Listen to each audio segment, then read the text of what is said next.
Ay dadako sa ating mensahe para sa umagang ito. Kami ay nagsisitingin hindi sa mga bagay na nangakikita. See, yung PowerPoint.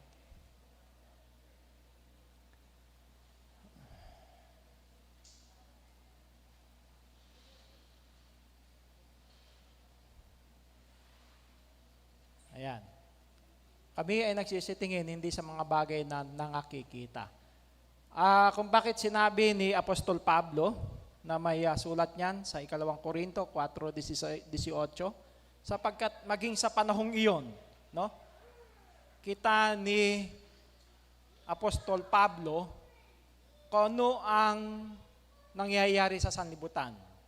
Ang tao sa panahon na yon at maging sa panahon lalo na sa panahong ito. Diyan lagi nakatingin sa mga bagay na nakikita o yung pang-material. Physical at material na bagay, doon nakatuon ang isip ng tao. Doon nakatuon ang paningin ng tao. Diba? Maging sa unang panahon, ganyan din. Maraming mga tao na talagang kilala, no? Na ipinahayag ng banal na kasulatan na sa mga bagay na material at pang-physical, nakatuon lagi ang kanilang paningin. Tulad nitong isang haring ito, si Haring Nabucodonosor, no? Tingnan natin, alam natin ang kasaysayan ni Haring Nabucodonosor. Ang sabi niya, he said, "Look how great Babylon is. I built it as my capital city to display my power and might, my glory and majesty." Diba? Nandoon yung mga bagay na material, doon siya nakatingin eh. Nandun siya sa kaharian. Tumingin doon sa kanyang palibot, sa kanyang kaharian. Ito yung aking kaharian. Ito yung kahariang aking itinatag, itinayo. Para ano daw? Para ipakita yung kanyang kapangyarihan, yung kanyang katanyagan, yung kanyang kaluwalhatian. Di ba? So yung mga bagay na pang-material, ang siyang doon nakatingin ang tao lagi. Na isa doon si Haring Nabucodonosor. Na hindi niya inisip o ibinigay ang kaluwalhatian sa Diyos. Di ba? Hindi niya ibinigay yung papuri sa Diyos.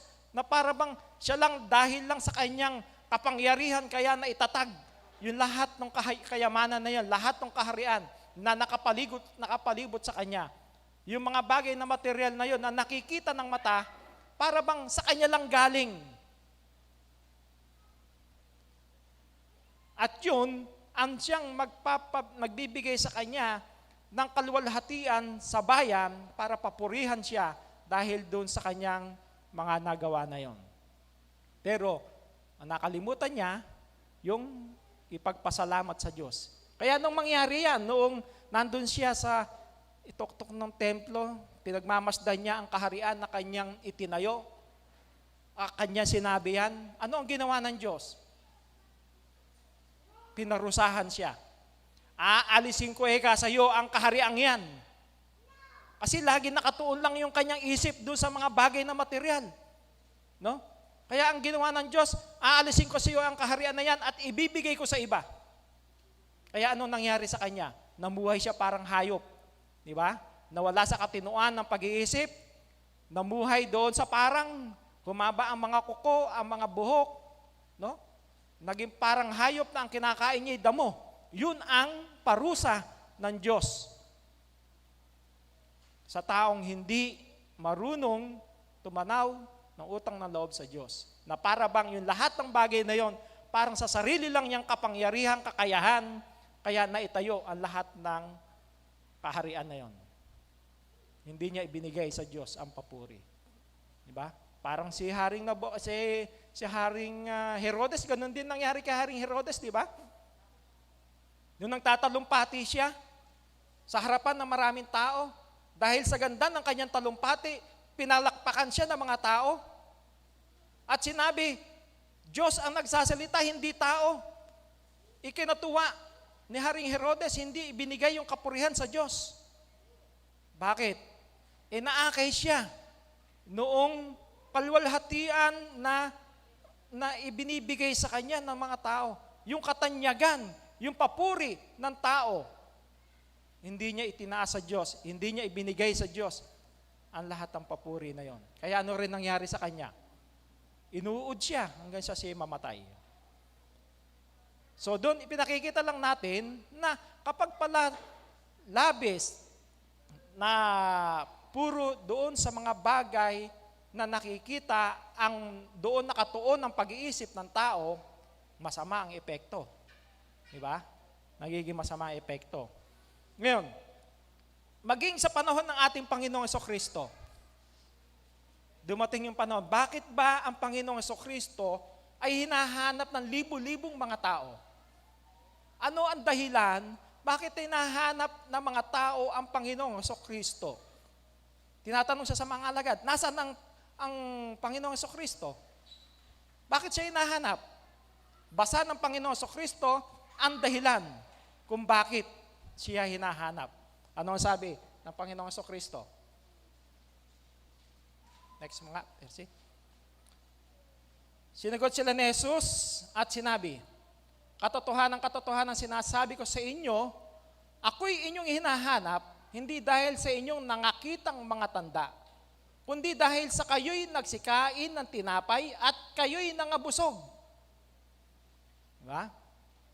Ayun, Jesus feeding 5,000. Bakit daw siya hinahanap? Kasi noong una pa lang, pinakain na niya ang libo-libong tao nung 5 pirasong tinapay o saka 2 pirasong isda. No?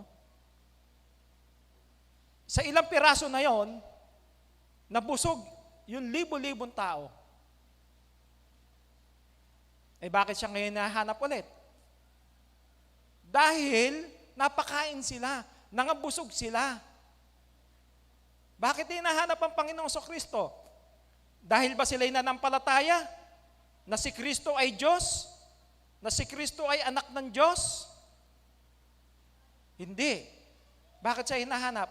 Dahil doon sa mga material na bagay na naipagkaloob sa kanila ng Panginoong Jesucristo. Dahil sila'y pinakain ng Panginoong Jesucristo.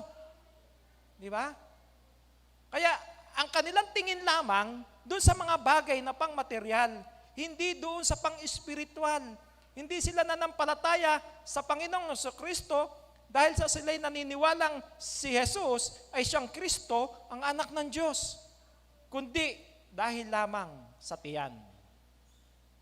Di ba?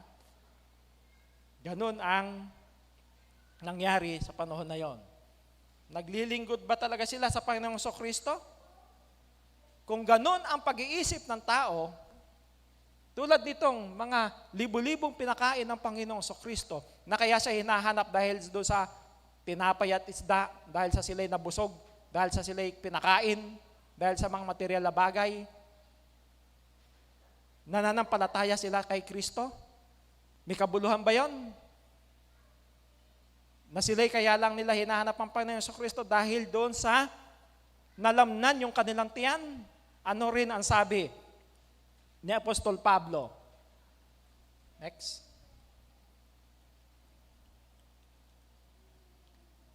Sapagkat ang mga gayon ay hindi nagsisipaglingkod sa Kristong Panginoon, kundi sa kanilang sariling tiyan. No? At sa pamamagitan ng kanilang mabuting pananalita at maiinam na mga talumpati, ay dinadaya ang mga puso ng mga walang malay. Punta tayo doon. Tuon tayo doon sa kundi sa kanilang sariling tiyan. Bakit daw sila naglilingkod sa Panginoon? Dahil sa kanilang sariling tiyan. Dahil sila'y nangabusog. Dahil sa material na bagay. I-apply din natin sa panahon natin. Ganyan din nangyayari ngayon. Di ba? Bakit naglilingkod? Bakit hinahanap ang Panginoong Kristo sa iba't ibang mga pananampalataya? Dahil nagbabaka sakali sa pamamagitan ng gumanda buhay, baka pagka lumipat sa ibang pananampalataya, ibang sekta, mabigyan ng trabaho, magbago ang buhay. Ganyan, nakatuon ang isip ng tao sa pangmaterial na bagay. Di ba? May kabuluhan ba yun? Wala. Nagsisipaglingkod daw sila sa kanilang sariling tiyan. Kaya nga sabi, yung Kristiyano, nababansagan tuloy na Christian.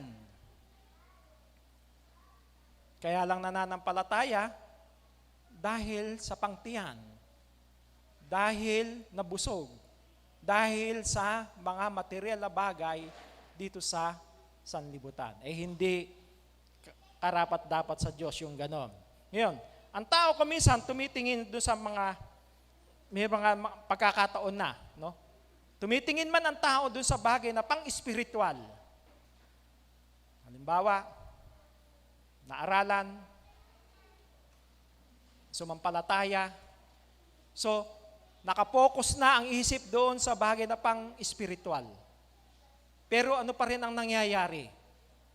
Pag dumating ang tukso, ano ang nangyayari? Next. Ayaw.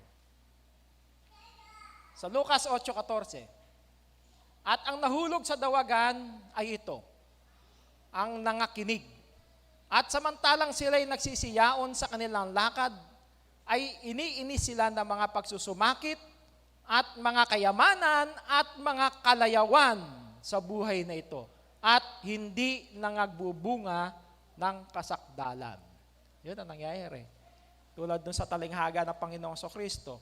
Naaralan na, pero nahulog daw sa dawagan.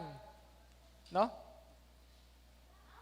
Noong nanampalataya na, pero nung dumating, yung kaginhawahan sa buhay, yung kayamanan, nang dumating yung alok ng sanlibutan, ang mga kalayawan ng sanlibutan. Siyempre, pagka gumanda ang buhay, yumaman, kuminsan tao ganon, nalululong kung saan-saang bisyo, naaakay ng salapi. Diba? Ano nangyari? Mula doon sa nakatuon na sana yung isip doon sa pang-espiritual, sa paglilingkod sa Panginoon, pero nadadaya pa rin, bumabalik ulit na ang muling tinitingnan yung mga bagay na pang-material, mga bagay na nakikita dito sa sanlibutan. Ang kayamanan at ang kalayawan sa buhay. So maraming tinatanaw at pinapangarap ang tao, pero ano ang nawawala sa kanilang plano? Maraming tayong nais dito sa ating buhay. Wala naman siguro taong ayaw gumanda buhay. Diba? Lahat gusto gumanda ang buhay. Magkaroon ng maayos na pamilya. Hindi masama yun eh. Pero ano ang nawawala kung minsan? Next. Santiago 4:13-14. Magsiparito ngayon kayong nagsisipagsabi, ngayon o bukas ay magsisiparoong kami sa gayong bayan. At titira kami doong 1 taon. At mangangalakal at magtutubo. Kayo kang hindi nakaalam ng mangyayari bukas. Ano ang inyong buhay? Kayo nga'y isang singaw na sa sandaling panahon ay lumilitaw at pagdakay napapawi. Yan. No? Hindi, ito yung kumisan, nandun yung mga pagpaplano sa buhay, pero anong tinutukoy dun sa sabi ni Santiago? Nandun yung mga pagpaplano, kaya lang, wala yung pagtatagubilin sa Diyos. Diba? Diba? Wala yung pagtatagubilin sa Diyos. Para bang hawak niya yung sarili niya, bukas pupunta ako sa ganon. Mangangalakal ako, magninegosyo ako. Walang pagtitiwala sa Diyos, walang pagtatagubilin sa Diyos na para bang hawak niya ang kanyang buhay. Kaya ang sabi nga ni Santiago, kayo ay hindi nakaalam, no? Kayo ay hindi nakakaalam ng mangyayari bukas. May nakakaalam ba kung tayo buhay pa bukas? Wala. Hindi natin hawak ang ating buhay. Malakas ka ngayon, maaaring bukas, pamaya, wala ka na. Ganyan lang ang buhay natin. Para daw singaw. Sandali lang. Di ba? Parang bulaklak. Magandang maganda ngayong umaga, pamayang hapon tuyo na. Wala na. Ganon ang buhay ng tao. Kaya, ano ang sabi ni Santiago? Ano ang dapat natin sabihin kung tayo ay nagplaplano para sa ating buhay? Yun. Sa 15, sapagkat ang dapat ninyong sabihin ay kung loloobin ng Panginoon ay mga bubuhay kami at gagawin namin ito o yaon. So, ibig sabihin, nandun yung pagtatagubilin sa Diyos. No? Na ipinagtatagubilin natin kung ano yung mangyayari sa araw ng bukas. Diyos ang bahala. Tutulungan ka niya. Pero para ipagmalaki mo, na kay bukas pupunta sa ganon, kikita ng malaki, hindi sa sarili mo, hindi mo hawak yung buhay mo no? Hindi natin dapat ipagmalaki yun. So, laging nandoon yung pagtatagubilin sa Diyos. Ano din yung aral tungkol doon sa talinghaga nung mayamang haling na tinawag ng Diyos, di ba? Nandun lagi yung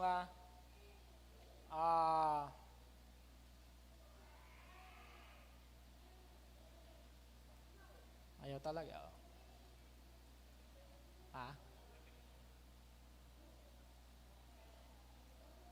Ayan, the parable of the rich fool. So, alam natin to, no? Hindi ko na nilagay yung talata sapagkat kabisado na natin to lagi. Na lagi na ibibigay na halimbawa itong mayamang haling na ito. Bakit? Kasi, nandoon yung, para bang hawak niya yung buhay niya, na siya lang ang may hawak ng buhay niya. Para bang yung kayamanan niya sa sariling kasipagan lang niya, kaya nagkaroon siya. Na hindi ipinaglingkod sa Diyos kung ano yung mga bagay na mayroon siya. Pero mapalad tayo ngayon sapagkat sa panahon natin ang ating mga kapatid, no, na may mga nakaangat sa buhay, nakagiginhawa sa buhay. At kahit ang mga mahihirap na mga kapatid, patuloy na ginagamit ng Panginoon para sa mga gawain sa loob ng iglesia. Ang mga may kakayahan, hindi ipinagdadamot yung mga bagay na material para sa iglesia. Hindi tulad nitong mayamang haling na tinawag ng Diyos. No? Tinawag ng Panginoon na haling. Bakit? Puro kanya lang Wala yung para sa Diyos. Pero sa panahon natin, talagang nandoon ang pagbibigay ng tulong ng mga kapatid na nakaangat sa buhay. Nagagampanan nila yung kanilang tungkulin. Gaya nung pinagbilin ni Apostol Pablo kay Timoteo, na sabihin sa kapatiran, sabihan mo yung mga kapatid na mayayaman, na magsiyaman sila sa mabubuting gawa, maibigin sa pamamahagi. Yan ang magandang katangian ng taong mayaman.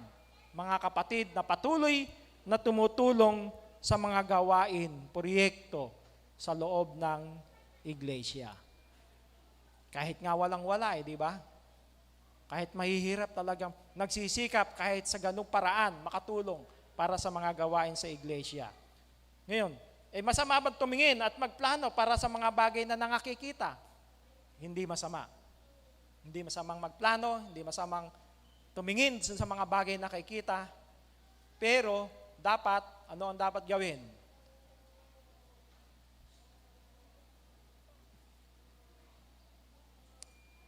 Sa 2 Korinto 8:5, at ito ay hindi ayon sa aming inaasahan, kundi ibinigay muna nila ang kanilang sarili sa Panginoon. At sa amin, sa pamamagitan ng kalooban ng Diyos. No, ibig sabihin ni Apostol Pablo, ibinigay muna nila ang kanilang sarili sa Panginoon. No? So, ibig sabihin, naglingkod muna sila sa Diyos. Inunang muna nila yung gawain sa loob ng iglesia. Hindi masama ang mga material na bagay, mag-isip ka, magplano ka para sa magandang buhay, pero unahin mo muna yung para sa Diyos. Sapagkat yun naman talaga ang dapat gawin. Kung ano yung mga bagay na mayroon tayo, tulad ng ginawa, ito ay lokal ng Macedonia. Ang lokal ng Macedonia, mahirap na lokal. Pero ginawa nila ang kanilang tungkulin sa iglesia. Ang sabi, ibinigay muna nila ang kanilang sarili. Sila raw ay nagsutulong ng higit sa kanilang kaya. Yun ang kanilang ipinagkaloob sa loob ng iglesia. Sapagkat alam nila kung ano ang utos ng Panginoon. Diba? Anong utos ng Panginoon ang dapat gawin doon sa mga bagay na ipinagkakaloob sa atin ng Diyos. Hindi lang sa mayaman, hindi lang, kundi maging sa mga nasa average, mahirap, lahat ng kapatid sa loob ng iglesia, ano ang tungkulin? 3:9 ng Kawikaan, parangalin mo ang Panginoon ng iyong tinatangkilik at ng mga unang bunga ng lahat mong ani. Parangalin ang Panginoon. Ng alin? Nung mga bagay na material na ipinagkaloob sa iyo. Sapagkat yung mga bagay na nakikita na yan, sa Diyos galing lahat. Diba? Yung mga kayamanang pag-aari ngayon ng tao, sa Diyos galing lahat. Sa Diyos galing. Kaya, dapat na gamitin sa pagpaparangal sa pangalan ng Panginoon. Na, ano ang dapat gawin? Sabi ni Apostol Pedro, sa Gawa 5:29, datapwat nagsisagot si Pedro at ang mga apostol at nangagsabi, dapat muna kaming magsitalima sa Diyos bago sa mga tao. Diba? Maging sa mga gawain sa iglesia, dapat talagang mauna yun sa loob ng iglesia. Gaya ng sabi ni Apostol Pedro. No? Dapat muna kaming magsitalima sa Diyos bago sa mga tao. Paano nating mapapakita na inuuna natin ang Diyos bago ang tao? Paano natin may papakita? Unahin mo pa ba sa ganitong araw? Araw ng linggo? Alam natin, meron tayong pananambahan. Uunahin mo pa ba yung iyong negosyo? Uunahin mo pa bang maglibang? Pumunta sa kung saan-saan? Mag-relax? Uunahin ba yon? Sa araw ng linggo ng pagsamba? Baka mawala tayong, hindi tayo maiwan doon sa sinasabi ng Panginoong Hesukristo na ibinigay niyang talinghaga. Ano ang sabi niya doon sa mga inimbitahan niya, pero hindi nagsidating? Marami silang alibay. Ano ang sabi ng isa? Bumili ko ng bagong lupa, ng bukid. Titingnan ko muna. Nandun ay pag-iimbita ng Panginoon. Pumunta kayo. Pero nung dumating na yung akto, marami ng alibay. Bagong kasal ako eh. Bumili ko ng 2 pares na baka, susubukin ko muna. Kung sa panahon natin, ganon. Araw ng pagsamba, araw ng linggo, pwede naman. Uunahin mo pa ba? Nandun ka sa resort, nagliliwaliw. Nandun ka sa iyong business. Unahin mo yon kaysa sa pagsamba sa Diyos para papurihan, pasalamatan ng Diyos sa mga bagay na mayroon ka ngayon. Di ba? Ano ang dapat natin gawin? Unahin muna ang Panginoon. Diyos muna, gaya ng sabi ni Apostol Pedro, bago ang tao. Babayaran ka ng double pay ngayon linggo. Masusunod mo ba yon? Ang sabi, Diyos muna. Dapat muna kami magsatalima sa Diyos bago sa mga tao. Pagka nauna mo yung bagay na hindi pang iglesia sa araw ng pagkakatipon, sino na naig? Nauna yung tao. Diba? Double pay eh. O di doon ka. Pero hindi mo nauna yung para sa Diyos. Diba? Yun na nakalulungkot. Hindi natin nagawa yung sinasabi ni Apostol Pedro na unahin mo muna natin yung Diyos. Sa ganitong mga pagkakatipon, dapat talaga na huwag natin pababayaan. Utos yun eh. Doktrina sa iglesia yun eh. Huwag mong pababayaan ang araw ng pagkakatipon. Diba?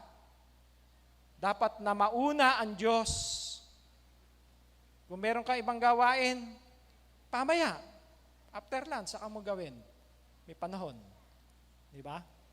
So maraming paraan. Sabi nga, kasabihan, kung ayaw, kung gusto, maraming dahilan. Kung ayaw, ganun nga ba? Kung ayaw, maraming dahilan. Kung gusto, maraming paraan. Ayun. Yun ang dapat na mangyari. Di ba? So, kinakailangan talaga, pagka inisip mo yung para sa Diyos, ano man yan, mga dahilan na yan, maraming paraan yan para maisantabi mo at mauna mo ang Diyos. Diyos muna. Kasi ang kadalasan, pwede naman eh. Bakit sila? Nag-uubra. Diba? Minsan lang naman akong a-absent eh. No? Para gawin yung mga bagay na pang dito sa sanlibutan. Para sa kabuhayan. Para makapag-relax. Para makipagkapwa-tao. Diba? Yun lang, kumisan. Natatapat pa nga. Araw ng pagsamba, makikita mo, nakapost sa Facebook, dumalo ng binyag, no? Sa simbahan, nag-anak ng kasal. Sabihin, wala sa araw ng pagsamba, nandoon sa simbahan at doon nakikiisa. Hindi ba nakakahiya naman sa Diyos? Di ba? Makita mo, nandoon sa beach, nandoon sa resort, pero wala sa kapilya. Hindi ba nakakahiya sa Diyos? Na yung buhay at lakas natin, yung mga material na bagay na ipinagkaloob ng Diyos, sa Kanya galing lahat. Pagkatapos, uunahin natin yung mga bagay na pang nakakahiya sa Diyos. So dapat talaga masunod yung sinasabi ni Apostol Pedro, Diyos muna, bago ang lahat ng bagay. Diyos muna, bago ang tao. Kaya, ano ang pangako sa atin ng Panginoong Kristo? Kung uunahin natin ang Diyos sa lahat ng ating lakad. Next. See? Mateo 6:33. Dapat hanapin muna ninyo ang kanyang kaharian at ang kanyang katwiran at ang lahat ng mga bagay nito ay pawang idaragdag sa inyo.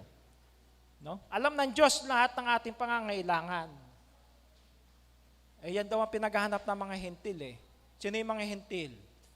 Yung walang Diyos, walang tipan, walang pangako sa Diyos. Yun ang mga hentil. Tayo, hindi na tayo hentil. Tayo yung mga anak ng Diyos. Tayo binigyan na ng karapatan tawaging mga anak ng Diyos. Kung tayo mga anak, dapat uunahin natin yung para sa Diyos sapagkat alam ng Diyos kung ano yung lahat ng ating pangangailangan. Ang sabi ng Panginoon sa Kristo, alam niya, idaragdag sa inyo yung lahat ng bagay na ating kailangan.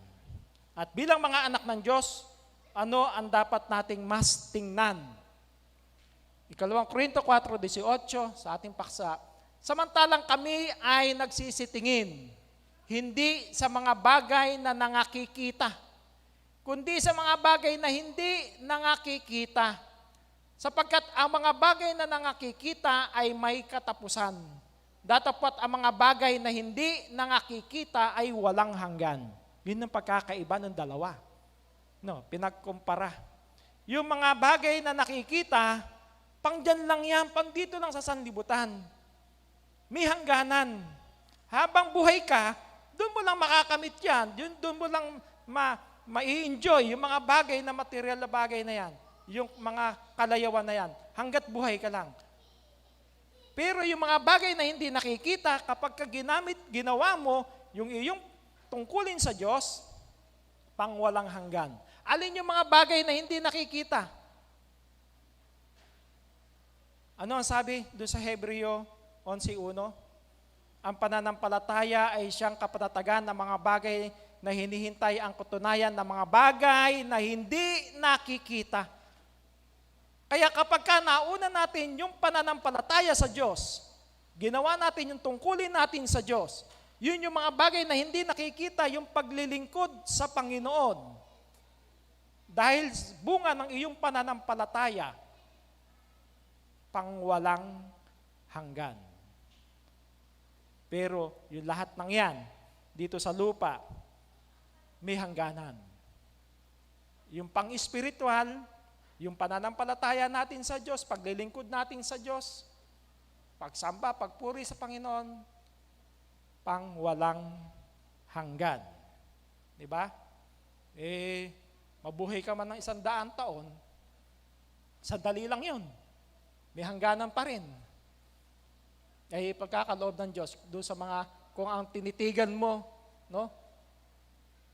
Kung ang tiningnan mong mabuti yung bagay na hindi nakikita, yung pananampalataya, yung pag-ibig sa Diyos, pagsunod sa Diyos ang iyong ginawa, pang walang hanggan.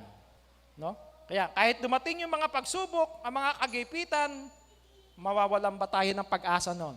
Sa sumunod na talata, sa 4:8-9, kahit sa mga magkabi-kabila ay nangagigipit, sa magkabi-kabila ay nangagigipit kami, gayon may hindi nangagihinagpis, nangatitilihan, gayon may hindi nangawawalan ng pag-asa, pinag-uusig, gayon may hindi pinababayaan, inilulugmok, gayon may hindi nangasisira.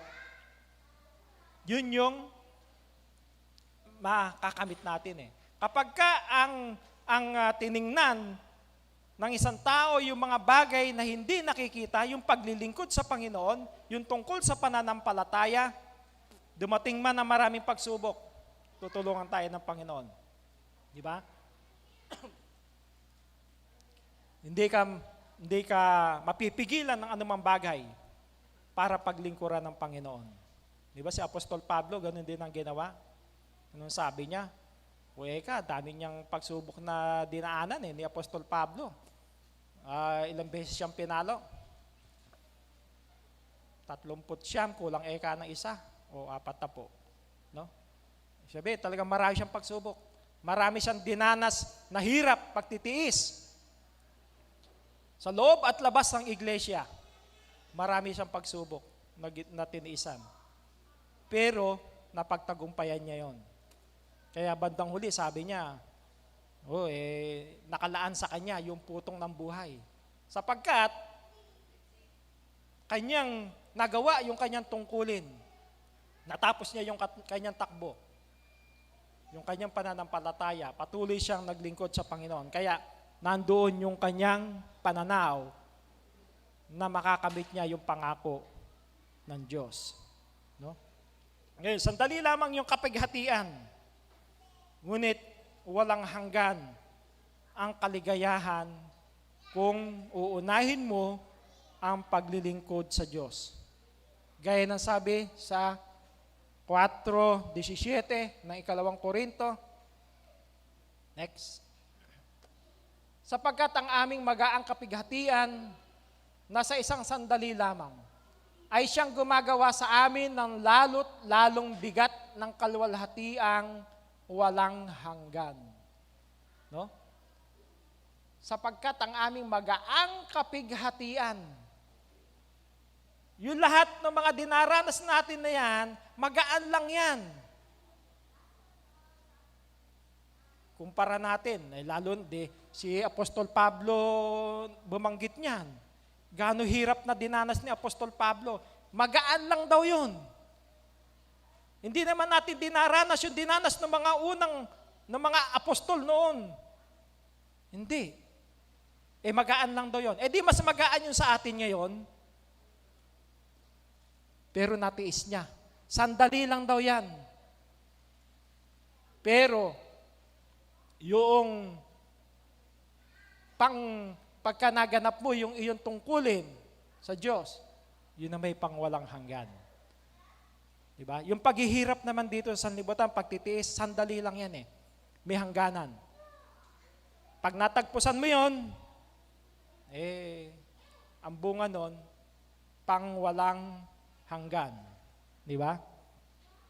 Tulad din, ni Propeta Moises. Ano ang ginawa ni Propeta Moises? Nung siya'y paunawaan ng Diyos, na siya'y kanyang lingkod at siya'y gagawing tagapagsalita sa harap ni Paraon para palayain ang Israel. Iniwan niya yung kanyang kalagayan bilang isang prinsipe. Di ba? Iniwan niya yung pagiging prinsipe. Iniwan niya yung mga kayamanan. Iniwan na niya yung mga bagay na nakikita ng mga kaluwalhatiang may katapusan. Kapangyarihan sa Egypt. Iniwanan niya yon. Para kanino? Next. 11:25 hanggang 26 ng Hebreo, na pinili pa ang siya'y tampalasanin na kasama ng bayan ng Diyos, kaysa magtamo ng nagsisikupas na kaligayahang sa pagkakasala, na inaring malaking kayamanan ang kadustaan ni Kristo kaysa mga kayamanan ng Ehipto, sapagkat ang kanyang tinititigan ay ang gantimpalang kabayaran. Tinimbang ni Propetang Moises. Ano ang naging mas matimbang sa kanya? Yung bang mga bagay na material? Yung kayamanan, kapangyarihan, katanyagan? Yung ba ang naging matimbang sa kanya? O doon sa mga bagay na pang-espiritual, na hirap ang kanyang dadaranasin alang-alang sa kadustaan ng ating Panginoong Hesukristo. Sino pinili niya? Ang paglilingkod sa Diyos. Inari niya wika yung kadustaan ni Kristo. Iniwanan niya yung mga bagay na material. Biro mo, sino gagawa nun? Isa kang prinsipe ng isang bansa. Nasa iyo lahat ng kapangyarihan, katanyagan. Lahat na, nasa iyo ng lahat. Lahat ng sarap ng buhay, nasa iyo na. Kumbaga nasa kama ka na, pinagpalit mo pa, nagpunta ka pa sa sahig. Yun, hindi lang basta kama. Pero pinagpalit niya yon. Iniwan niya yung mga bagay na material na yon, yung mga bagay na nakikita na yon, at mas pinahalagahan yung bagay na hindi nakikita, yung paglilingkod sa Panginoon. Di ba? Ganon ipinagpalit ni Moises. Alang-alang sa Diyos at sa ating Panginoong Hesukristo. Hindi yung material price ang siyang kanyang tinitigan, ang kanyang tiningnan, kundi yung pangwalang hanggang premyo ng Diyos, yung regalo ng Diyos, yung everlasting life na yun sa langit, yun ang kanyang tinitigan. Dapat, gayon din naman tayo bilang mga lingkod ng Panginoon. Ngayon, tulad ng sabi ng ating Panginoong Hesukristo, kung nasa iyo man, mas higit ka pa doon kay Moises, hindi lang prinsipe. Ikaw na may-ari ng sanlibutan. Ikaw na ang pinakamayaman sa buong sanlibutan. Pero ano ang sabi niya? Kung ang tingin mo lamang doon sa mga bagay na material, doon sa mga bagay na nakikita, at hindi pang espiritual, next, 16:26 na Mateo, sapagkat ano ang pakikinabangin ng tao kung makamtan niya ang buong sanglibutan at mawawalan siya ng kanyang buhay? O ano ang ibibigay ng tao na nakatumbas sa kanyang buhay? Di ba? Wala. Ano pakikinabangin mo? Tulad ng binigay natin kayo ng halimbawa tungkol doon sa mayamang haling. O ano may bibigay niya sa kanyang buhay? May tutumbas sa kanyang buhay. Maganda man ang buhay niya, mayaman man siya, pamayae ka, kukunin ko sa iyo yung buhay mo. Di ba? Ikaw na nagmamay-ari ng lahat. Pwede mo bang itumbas yun? Ipagpalit sa Diyos? O sige, Panginoon, sa iyo na itong lahat ng kayamanan ko na yan. Sa iyo na yan. Dagdagan mo lang yung buhay ko. Kung naghihingalo ka na, pagkakaloob ba sa iyo ng Diyos, yung haba pa ng buhay, yung hiningang kailangan mo. Di ba? Hindi. Ang sabi, o anong ibibigay ng tao na katumbas sa kanyang buhay? Kaya bang tumbasan nung salapi, nung kayamanan, ng karangalan, ng kapangyarihan, para humaba ang buhay mo? Hindi. So, talagang, sabi nga sa banal na kasulatan, panandalian lang itong buhay natin dito sa libutan. Ang sabi nga sa Filipos ni Apostol Pablo, tayo'y manlalakbay lang dito. Tayo'y mga estranghero lang dito sa sanlibutan. At ang ating pagkamamamayan ay sa langit. Di ba? Meron tayong dual citizenship sa lupa at sa langit. Pero dito sa lupa, panandalian lang, may katapusan. Pero yung sa langit, pangwalang hanggan. Yun yung doon sa mga bagay na hindi nakikita. Pag-asa ba talaga yung mga bagay na nakikita na yan? Next. Roma 8:24-25. Sapagkat tayo'y iniligtas sa pag-asa. Datapwat ang pag-asa na nakikita ay hindi pag-asa. Pagka pala nakikita, hindi raw tunay na pag-asa yun. Hindi raw pag-asa yun pag nakikita. Kaya't sino nga ang umaasa sa nakikita? Meron bang umaasa sa nakikita? Meron bang umaasa sa atin na umayaman ka, mabibili mo ang kaligtasan? Umaasa ka ba doon? Ikaw man si Bill Gates, kaya mo bang bilhin yung buhay na walang hanggan? Hindi Datapwat, kung nagsisiasa tayo sa hindi natin nakikita, kung magkagayoy hinihintay nating may pagtitiis. So hinihintay nating may pagtitiis. Alin? Yung mga bagay na yon na hindi nakikita. Doon tayo umaasa. No?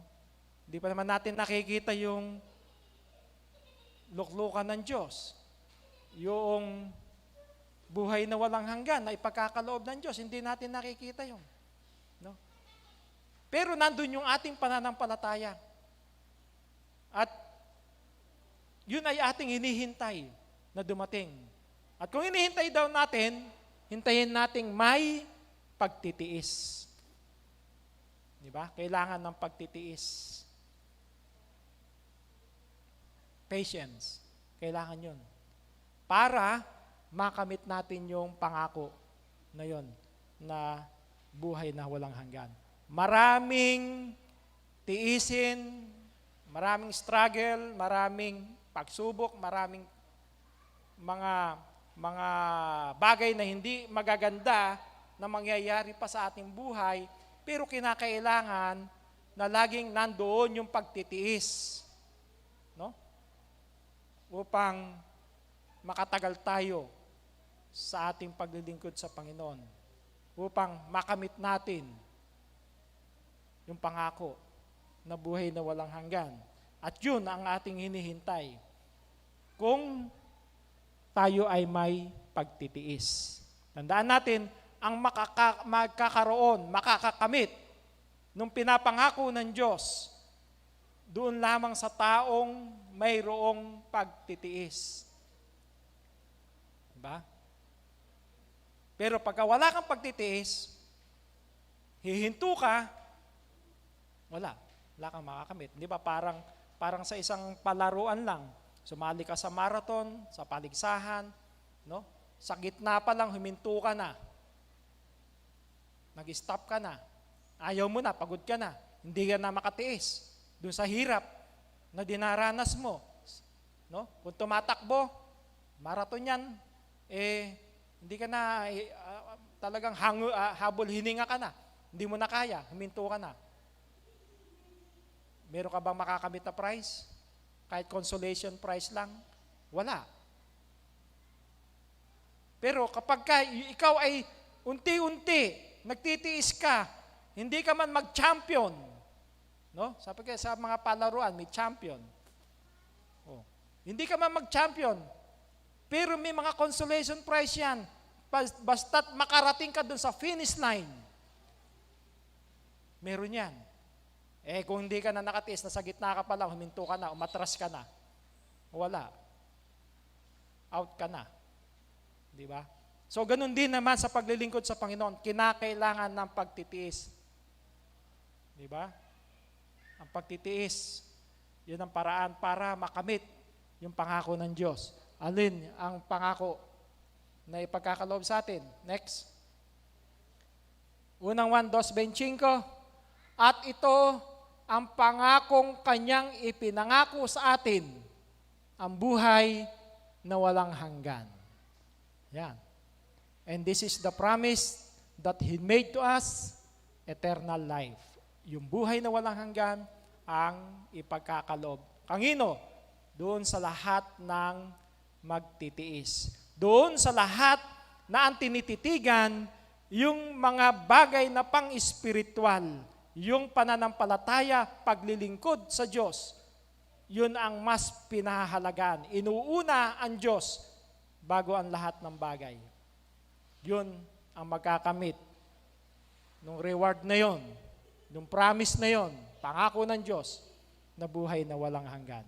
Naway, yun ang ating makamit. Sama-sama tayong magkakapatid na abutan man tayo ngayong buhay ng ating Panginoong Jesucristo, mapalad tayo. No? Kasi makakasama tayong sasalubong doon sa alapaap. Kung hindi man, abutan man tayo ng kamatayan sa sanlibutan ito, at sa oras ng pagparito ng Panginoong Jesucristo, tayo'y pagkakalooban yan. Yung buhay na walang hanggan. Kung tayo ay mayroong pagtitiis, pagtatapat sa Diyos at ginagawa ang tungkulin sa loob ng iglesia. Isang magandang umaga po sa ating lahat, sa lahat ng mga kapatid na nasa iba't ibang dako, sa iba't ibang mga bansa. Ang kapayapaan ng Panginoon ang patuloy na sumating lahat.